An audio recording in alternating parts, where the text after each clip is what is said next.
Hello everyone, welcome to Law Guide. This is a series on Indian Constitution, so stay connected to subscribe. In this video, we will study Article 13 of Indian Constitution, which is under Part 3, Fundamental Rights.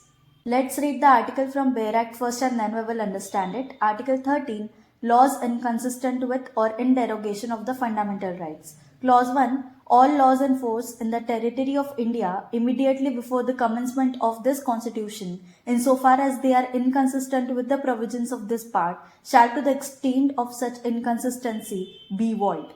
Clause 2. The state shall not make any law which takes away or abridges the rights conferred by this part, and any other law made in contravention of this clause shall to the extent of the contravention be void. Clause 3. In this article, unless the context otherwise requires, subclause A, law includes any ordinance, order, bylaw, rule, regulation, notification, custom or usage having in the territory of India the force of law. Subclause B. Laws in force include laws passed or made by a legislature or any other competent authority in the territory of India before the commencement of this constitution and not previous repealed, notwithstanding that any such law or any part thereof may not be in operation either at all or in particular areas. Clause 4. Nothing in this article shall apply to any amendment of this constitution made under Article 368. Article 13 बात करता है 4 principles fundamental rights पे. इस article को study करने के लिए हमें एक डेट याद रखनी है, दैट इज 26 जनवरी 1950, जिस दिन पे कॉन्स्टिट्यूशन लागू हुआ था. सो अगर कॉन्स्टिट्यूशन लागू हुआ है तो फंडामेंटल राइट्स भी लागू हुए थे. So article 13 clause 1 talks about pre constitutional laws, मतलब जो लॉज 26 जनवरी 1950 से पहले थे. तो आर्टिकल 13 क्लॉज 1 बोलता है कि वो सारे लॉज जो 26 जनवरी 1950 से पहले थे, मतलब कॉन्स्टिट्यूशन आने से पहले थे, वो अगर कॉन्स्टिट्यूशन आने के बाद जो फंडामेंटल राइट्स आए हैं उनको जो रिस्पेक्ट नहीं करते, यानी अगर वो लॉज फंडामेंटल राइट्स को कॉन्ट्राडिक्ट करते हैं तो वो वॉइड है. और वो लॉज जो फंडामेंटल राइट्स से कॉन्ट्राडिक्ट नहीं करते हैं वो वैलिड है, यानी अभी भी लागू रहेंगे.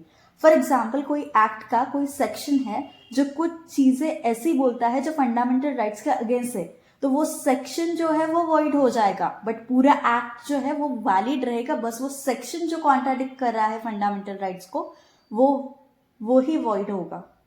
Late me simplify this for you. ये आर्टिकल को हम 2 डॉक्ट्राइन से समझ सकते हैं. First one is doctrine of severability and second is doctrine of eclipse.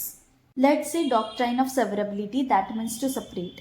यहाँ मेन हीरो है हमारे फंडामेंटल राइट्स. कोई भी लॉ फंडामेंटल राइट्स के अगेंस्ट जाता है वो वॉइड होगा, मर जाएगा. बट जो लॉज फंडामेंटल राइट्स को रिस्पेक्ट करते हैं वो सेपरेट करके वैलिड ही रहेंगे. This is doctrine of severability. There is one important case for doctrine of severability, that is A.K. Gopalan versus State of Madras. Section 14 challenge किया गया था ऑफ प्रिवेंटिव डिटेंशन एक्ट. सो इस section में बोला गया था कोई भी पर्सन जो इस एक्ट के थ्रू डिटेन हुआ है वो रीजंस पब्लिक फोरम में नहीं बताएगा. सो इस सेक्शन फंडामेंटल राइट्स के अगेंस्ट था. सो इस एक्ट का सिर्फ सेक्शन 14 वॉइड हो गया था, बट अदर सेक्शंस वैलिड है. सेकेंड डॉक्ट्राइन है डॉक्ट्राइन ऑफ एक्लिप्स, मतलब टू शैडो और हाइड.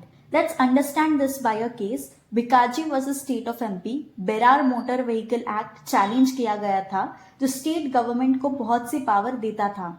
सो वो फंडामेंटल राइट्स को कॉन्ट्राडिक्ट हो गए थे.